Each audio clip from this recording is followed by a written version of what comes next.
គ្រូនៅពីមុខខ្ញុំធ្វើពុតជាសិស្សពេញវ័យបានដើរចូលទៅក្នុងថ្នាក់រៀននៅពេលនេះសិស្សទាំងអស់កំពុងមមាញឹកក្នុងការកត់ចំណាំឃើញបរិះដើរចូលខ្ញុំគិតថាគាត់ក៏ជាសិស្សដែរប៉ុន្តែពួកគេមិនអាចនឹកស្មានដល់បរិះនោះពិតជាអ្នកត្រួតពិនិត្យការប្រឡងនេះគាត់បានបញ្ចប់ការសិក្សាពីសាលានេះដើម្បីឈ្នះនាយកសាលាដ៏ស្រស់ស្អាតខ្ញុំបានត្រឡប់មកទីនេះវិញហើយក្លាយជាគ្រូនេះអាចជានាយកសាលាដ៏ស្រស់ស្អាតបានដាក់សំណើផ្ទាល់ខ្លួនរបស់នាងដរាបណាបរិះអាចធ្វើបានដាក់ថ្នាក់អាក្រក់បំផុតនៅក្នុងសាលានៅលើឆាកគាត់បានចាត់ទុកថាក្លាយជាមិត្តស្រីរបស់ក្មេងប្រុសប៉ុន្តែអ្វីដែលគាត់មិនដឹងគឺបរិះនេះបានដាស់ប្រព័ន្ធមួយមិនយូរប៉ុន្មានទេឲ្យតែគាត់កែសម្រួលបរិយាកាសសាលាមិនល្អដោយជោគជ័យអ្នកអាចទទួលបានរង្វាន់ធំ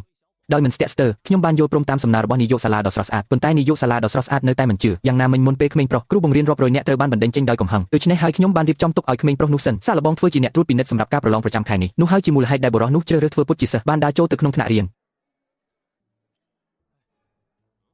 ហើយតើអ្នកកំពុងធ្វើអ្វីតើវាគួរឲ្យទុកចិត្តទេហេតុអ្វីបានជាខ្ញុំចម្លងគាត់បើការមិនសមហេតុផលរបស់គាត់មិនអាចទុកចិត្តបានដើរទៅម្ខាងបន្ទាប់ពីក្មេងប្រុសយល់បន្ទាប់ពីវិធីសាស្ត្របោកប្រាស់របស់សិស្សទាំងអស់បន្ទាប់មកគាត់បានដើរលើវេទិកាថាគាត់ជាអ្នកត្រួតពិនិត្យលើកនេះប៉ុន្តែគ្មានសិស្សណាម្នាក់ជឿគាត់ទេចុះប្រិយមិត្តយល់យ៉ាងណាដែរគ្រូនឹងមិនពាក់ឯកសណ្ឋានសាលាទេតតែគ្រូចូលមកថ្នាក់រៀនដែលមានសម្លេងរំខាននៅទីបំផុតបានស្ងប់ស្ងាត់បន្ទាប់មកក្រោមការណែនាំរបស់គ្រូថ្នាក់គ្រប់គ្នាបានជឿលើអត្តសញ្ញាណរបស់យុវជនប៉ុន្តែនេះក៏មានន័យថាជីវិតរបស់ពួកគេមិនងាយស្រួលនោះទេតើអ្នកចង់ធ្វើអ្វីពេលវេលាបបាញ់ក្រោកឈរឡើងចម្លងចម្លើយនៅលើបាតដៃរបស់អ្នកឲ្យខ្ញុំទៅខាងឈរនៅខាងក្រៅសម្រាប់ខ្ញុំ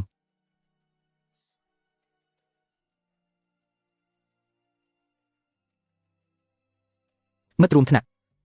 សៀវchâuខ្ញុំមិនមានសុប្រទេ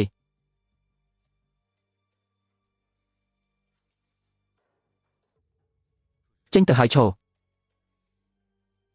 ស្រមុកអ្នកចេញទៅហើយឈរនោះហើយជារបៀបដែលមនុស្សទាំងអស់ដែលសរសេរឆាវពួកគេទាំងអស់ត្រូវបានបរិះនោះបណ្តេញចេញបន្ទាប់មកគាត់បាននិយាយថាការប្រឡងអាចចាប់ផ្ដើមប៉ុន្តែអ្នកណាដឹងថាវានឹងចំណាយពេលយូរប៉ុណ្ណាមានសម្លេងចម្លែកនៅមាត់ទ្វារចាំបរិះនោះបើកទ្វារមើលខ្ញុំបានរកឃើញថាវាជាសិស្សកម្ពុជានៅក្នុងថ្នាក់បន្ទាប់ឃើញបែបនេះយុវជនក៏ប្រញាប់រត់ទៅឈប់បន្ទាប់ពីដឹងថាក្មេងប្រុសនោះជាគ្រូបង្រៀនសិស្សកម្ពុជានិយាយភ្លាមថាឈឺពោះចេញមកបង្គោលប៉ុន្តែបរិះនោះប្រាប់គាត់ឲ្យឈប់ធ្វើពុតសម្លេងគួរឲ្យស្រឡាញ់សម្លេងល្អពីរបីតើអ្នកចង់ឲ្យខ្ញុំពន្យល់យ៉ាងណាទៀតលោកគ្រូខ្ញុំខុសហើយខ្ញុំនឹងដើរយឺតឥឡូវនេះមក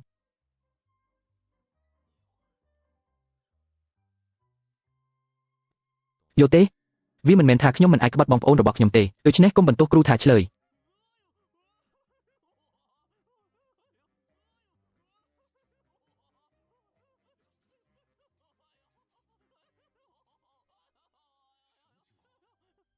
អូហូហា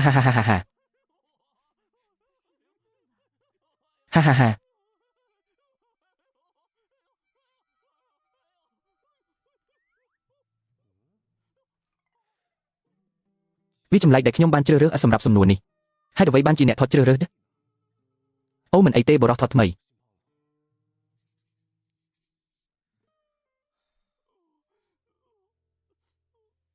មិត្តរួមថ្នាក់ខ្ញុំចាំឈ្មោះរបស់អ្នកលេខសិស្សនិងថ្នាក់ខ្ញុំនឹងជូនដំណឹងដល់អ្នកនៅពេលនេះឥឡូវនេះប្រញាប់ជាមួយខ្ញុំកូនឲ្យខ្ញុំសុំទោសអ្នក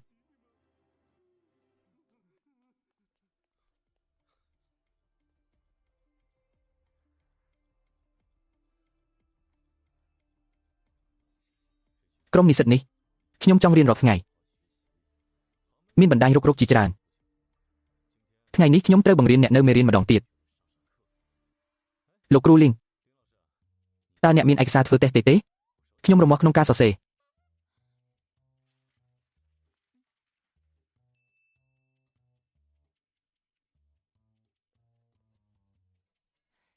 សំណួរធ្វើតេស្តមេជីវិតឈ្មោលខ្ញុំអាចទទួលបានយ៉ាងហោចណាស់90ពិន្ទុក្នុងចំណោម100 3វែងនិង1ខ្លីជ្រើសរើសខ្លីបំផុត3ខ្លីនិង1វែងសូមជ្រើសរើសវែងបំផុតតើគ្រូស៊ូក្បត់ចម្លើយត្រឹមត្រូវយ៉ាងណាអូនេះគឺសាមញ្ញពេកហើយហេតុអ្វីបានជាក្រពះរបស់ខ្ញុំជឿភ្លាមលោកគ្រូលីងខ្ញុំមិនស៊ាំនឹងបរិយាកាសសាលាទេនាំខ្ញុំទៅបង្គន់អូមិនអីទេចូលទៅហើយត្រឡប់មកវិញយ៉ាងឆាប់រហ័ស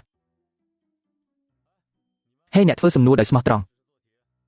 គ្មានការបោកប្រាស់ទោះបីជាការត្រួតពិនិត្យត្រូវបានខូចប៉ុន្តែយើងនឹងត្រឡប់មកវិញភ្លាម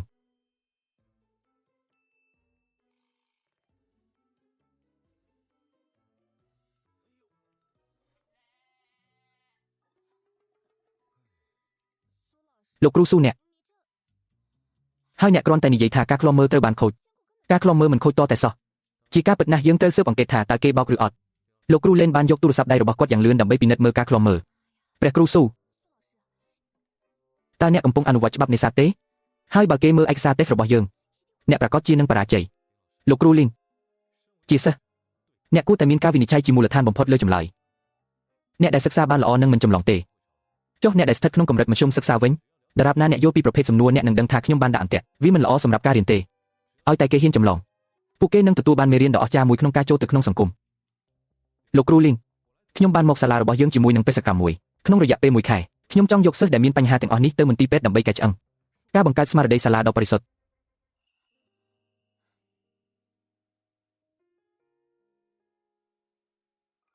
លោកគ្រូលីងអ្នកយកទូរស័ព្ទចេញហើយពិនិត្យការខ្លំមើល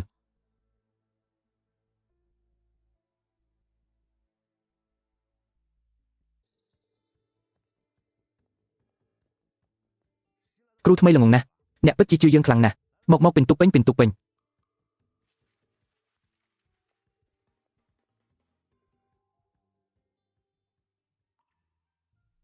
ជាក់ស្ដែងពួកគេទាំងអស់សុទ្ធតែជាចម្លើយខុសគ្រូនេះឆ្លាតណាស់អ្នកនឹងធ្លាក់ចូលទៅក្នុងអន្ទាក់មិនយូរមិនឆាប់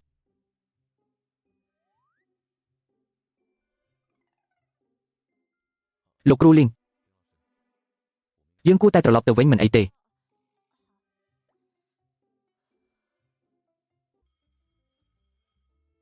ួស្តីអ្នកទាំងអស់គ្នាដល់ពេលប្រឡងរបស់យើងអ្នកអាចដាក់ក្រដាសរបស់អ្នកឥឡូវនេះ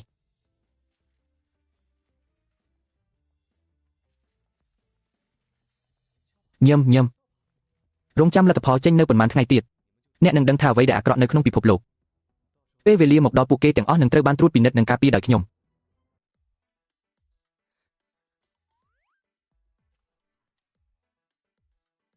លោកគ្រូស៊ូចេញទៅប្រញាប់ព្រឹកមិញមិនមានព័ត៌មានចូលទេចាប់ពីពេលនេះទៅអ្នកគឺជាគ្រូភីនៃថ្នាក់ទី3គាត់ក៏ជាគ្រូបង្រៀនថ្នាក់ទី3ផងដែរគ្រូអប់រំកាយតើតំណែងនេះល្អទេយ៉ាងហោចណាស់ឥតគិតថ្លៃខ្ញុំចូលចិត្តអូម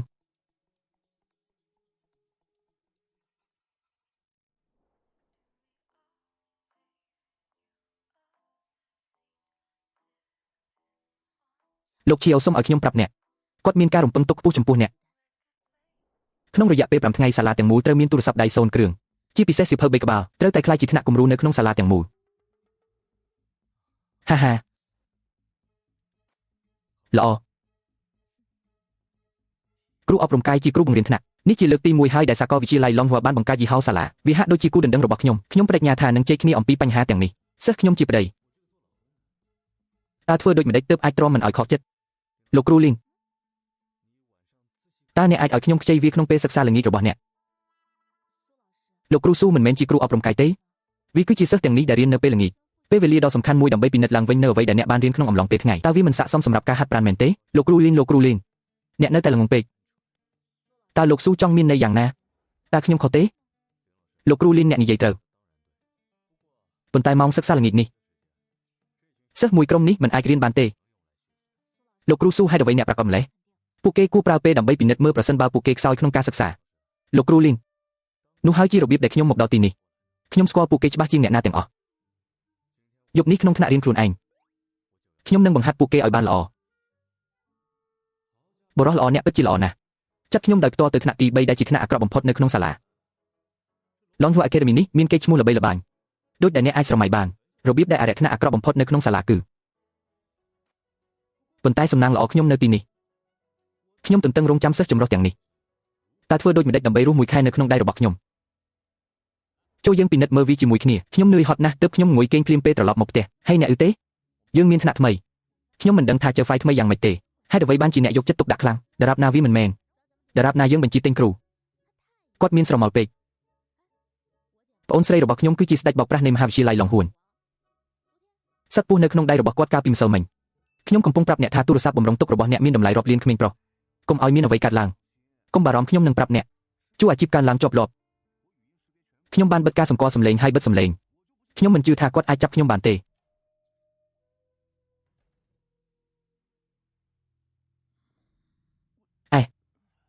វាពិតជាគាត់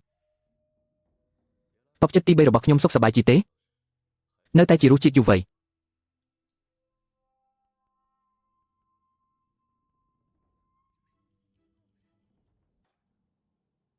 មានមនុស្សមួយចំនួននៅទីនេះបានឃើញខ្ញុំអ្នកខ្លះមិនដែលឃើញខ្ញុំទេអនុញ្ញាតឲ្យខ្ញុំណែនាំខ្លួនឯងខ្ញុំឈ្មោះស៊ូមីងចាប់ពីថ្ងៃនេះទៅខ្ញុំនឹងក្លាយជាគ្រូបង្រៀនថ្នាក់របស់អ្នកវាក៏ជារបស់អ្នកផងដែរគ្រូអប់រំកាយសង្ឃឹមដូច្នេះយើងមានសកលលោកតូចមួយដ៏ស្រស់ស្អាតនិងរីករាយជាសំណាងល្អខ្ញុំស្គាល់អ្នកពីមុនបើមិនដូច្នេះទេខ្ញុំនឹងត្រូវអ្នកបោកប្រាស់សិស្សានុសិស្សថ្ងៃនេះនឹងមិនមានការសិក្សាពេលល្ងាចទេសម្រាប់មនុស្សគ្រប់គ្នាខ្ញុំនឹងផ្ដល់ឲ្យអ្នកនៅជម្រើសពីរអ្នកទី1កំពុងមើលកុនហើយអ្នកទី2ចេញទៅលេងមើលភាពយន្តមើលរឿងគ្រូនេះមានបញ្ហាយកចិត្តទុកដាក់លើកដៃរបស់អ្នកប្រសិនបើអ្នកកំពុងមើលកុនតោះមើលកុនថ្ងៃនេះទីបំផុតពេលវេលាបបាញ់មានហើយ